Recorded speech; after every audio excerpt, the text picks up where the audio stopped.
আসসালামু আলাইকুম, সবাই কেমন আছেন? আশা করছি অনেক বেশি ভালো আছেন। আমার মনটা অনেক বেশি খারাপ, আমি এতটাও ভালো নাই, কারণ যে আমি ঢাকা চলে আসছি আর এখানে এসে এসে আমার রান্না করে খেতে হবে। এই কয়দিন তো খুব ভালোই খাচ্ছিলাম, কিন্তু এখন এই ঠান্ডার ভিতর রান্না করে করে খেতে হয়। ঠান্ডার ভিতর তো আমার রান্না করতে একদমই মন চায় না, কিন্তু কিচ্ছু করার নাই, রান্না তো করতেই হবে। আর তারপরে হলো আমার শাশুড়ি একটা মুরগি দিয়ে দিয়েছিল তার আদরের ছেলেকে রান্না করে খাওয়ানোর জন্য।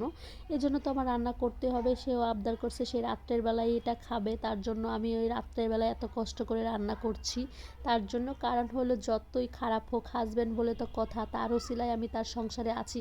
যদি তার কথা না শুনি তাহলে কি সে আমাকে রাখবে? সেই কথা অনুযায়ী আমি এখানে বাটাবাটি সব কিছু শেষ করে রান্না করতে চলে আসলাম। পেঁয়াজটা কিন্তু একটু একটু পুড়েও গেছে, তাতে আমার কিছু যায় আসে না।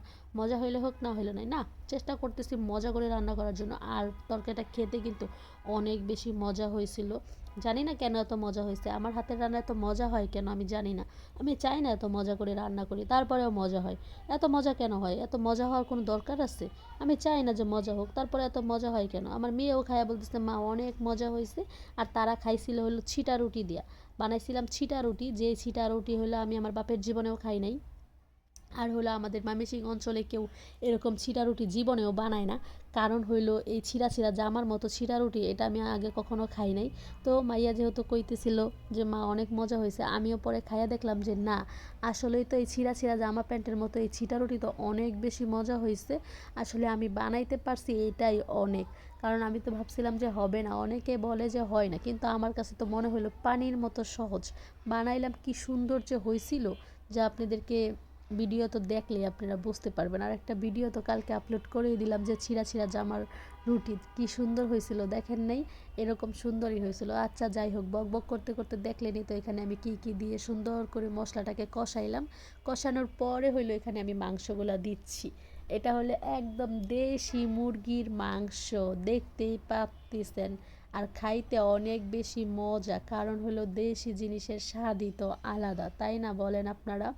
তো তার জন্য ফার্স্টে সুন্দর করে এটাকে মশলাটাকে ভালো করে কষাই নিছি। তারপরে হলো এখানে মুরগির মাংসগুলো দিয়ে দিয়েছি। আর মুরগির মাংসগুলো দিয়ে ভালো করে কিছুক্ষণ কষাই নিব।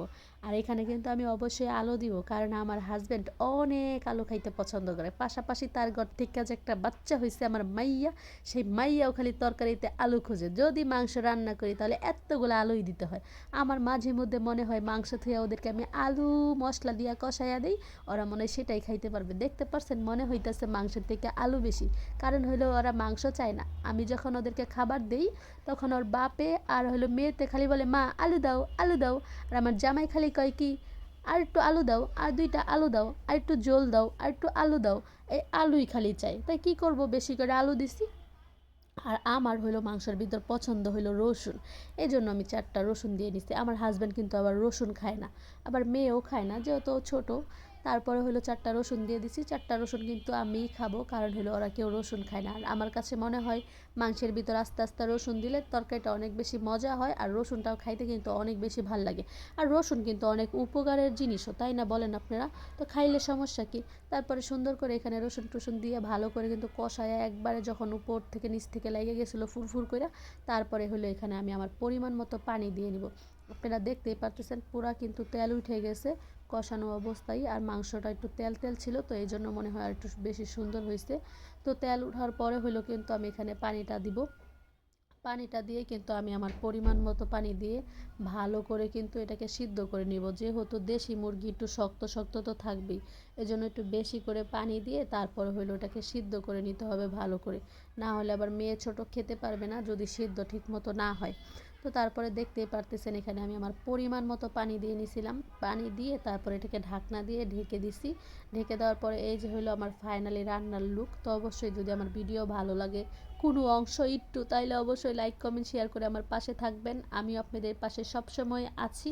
এই যে ফাইনালি হলো তরকারি হয়ে গেছে, একটু পাতলা ঝোল ঝোল রাখছি। আর আলুগুলা দেখতেই পারতেছেন, এই আলুগুলা তাদের অনেক বেশি পছন্দ। আর এখন একটু আলুটা ভালো লাগবে, কারণ হলো আলুটা হলো এখন নতুন না, নতুন অবস্থায় মাংসের সাথে আলুটা কিন্তু অনেক ভালো যায়। তারপরে এখানে আমি জিরা আর এলাচ দারচিনি একটু টাইলে গুঁড়া করে উপর থেকে দিয়ে দিব, তাহলে কিন্তু তরকারিটা খেতে অনেক বেশি মজা লাগবে। আর তার সাথে হইলো ছিটা রুটি থাকবে আজকে, আর এটার সাথে কিন্তু পোলাও দিয়ে অনেক বেশি মজা হবে। কিন্তু পোলাও আমি আজকে রান্না করি নাই, ছিল সাদা ভাত আর হলো ছিটা রুটি দিয়ে আজকে খাবে। আর ছিটা রুটি কিন্তু আমি এই ফার্স্টেই বানাইছি, জানি না কেমন হয়েছে, মনে হয় ভালো হয়েছে। অবশ্যই আপনারা কমেন্ট করবেন আপনাদের ছিটা রুটি কি এমন হয় কি না। দেখেন আমার ছিটা রুটিটা এই যে এমন হয়েছিল। তারপরে এই ছিটা রুটি বানাইতে যায় তো আমার চুলার আশেপাশে দেখতেই পারতেছেন অবস্থা পুরো খারাপ হয়ে গেছে, আধা ঘন্টা তো লাগছে ওটি পরিষ্কার করার জন্য। এই হইলো আমার ছিঁড়া ছিঁড়া ছিটা রুটি হয়েছে। তো আপনারাও কি এরকম ছিঁড়া ছিঁড়া ছিটা রুটি খাইতে ভালোবাসেন? সবাই নাকি এই ছিটা রুটি খাওয়ার জন্য 300 ফিট চলে যায়। এটার ভিতরে আহামরি কী আছে আমি বুঝি না, কিন্তু খেতে কিন্তু খারাপ লাগে নাই, খেতে কিন্তু অনেক বেশি ভালো লাগছিল। আর অবশ্যই সবাই আমার পাশে থাকবেন, সবাইকে ধন্যবাদ জানাচ্ছি। আল্লাহ হাফেজ, সবাই সেই পর্যন্ত ভালো থাকবেন।